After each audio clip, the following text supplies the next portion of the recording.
ရှာချစ်စကားရဲ့ဒီလာအသွေးသားများနေတာရည်သားဖွေးနေကြဗျာ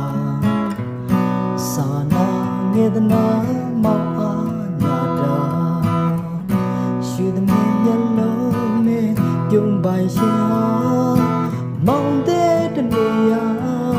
ရှောင်းလန်းကြတာ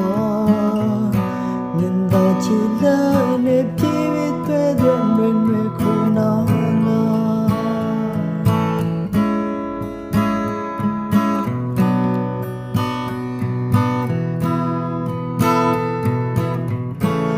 မောင်ရဲ့လူသားတွေကိုခွန်ချူစွာနဲ့ဝင်ရောက်လာတဲ့မောင်ရဲ့ချစ်သူချစ်ပါတယ်ဆိုတဲ့တကားလှလှလေးကိုပြောပြီးတော့မှမောင်ရဲ့မေတ္တာမီးလေးတွေကနေတိတ်တိတ်ကလေးထွက်ခွာသွားတယ်မောင်ရဲ့ချစ်သူမောင်တော်ရတတိယနေမှာ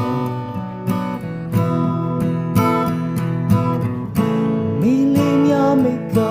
နေထွေးအောင်စေရာသူလာစောကစားမောင်နာမာတာမခွေသရမြဲသစ္စာမမုန်းနှံချစ်မဲကပါရင်ကပါဆုံးသူပြုံးမှန်ဝိစာ